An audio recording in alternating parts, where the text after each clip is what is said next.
తెలుగుదేశం ఒకప్పుడు తెలుగుదేశం ప్రేమికులే కదా, డైరెక్ట్ గా పవన్ కళ్యాణ్ మీద ప్రేమతో ఉన్నటువంటి వాళ్ళు ఎంతమంది ఎమ్మెల్యేలు అప్పటికప్పుడు వచ్చినటువంటి వాళ్ళు. ఇప్పుడు ఆవిడెవరు ఉత్తరాంధ్రలో ఉంటది, అట్లాంటి వాళ్ళు మొత్తం మీద కలిపి నాకు తెలిసి 5గురో 6గురో జనసేన వీరాభిమానులు, పవన్ కళ్యాణ్ వీరాభిమానులు. మిగతా వాళ్ళు తెలుగుదేశం వల్లనో లేకపోతే ఇంకొకళ్ళ వల్లనో వచ్చినటువంటి వాళ్ళే. అట్లా కాకుండా ఇప్పుడు ఈయన సొంతగా ఏమైనా ప్రిపేర్ చేసుకుంటా అంటే చేసుకోడు. ఆయన కింగ్ మేకర్గా ఉండాలనుకుంటున్నాడు కానీ కింగ్గా ఉండాలనుకోవట్లేదు. అది ఆయనకి ఆలోచన ధోరణి, మనం ఏం చేయలేము.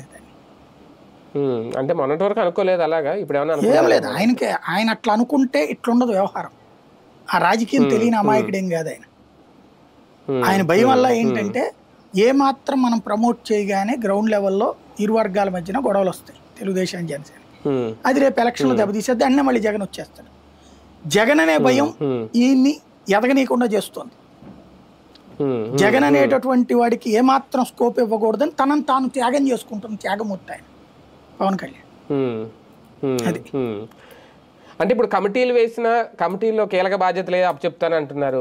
వైసీపీ నుంచి వచ్చే వాళ్ళకి ఏమైనా డోర్లు ఓపెన్ చేసినట్టేనా ఈ నిర్ణయం? అది ఎన్ఓసి తెలుగుదేశం ఇవ్వాలి.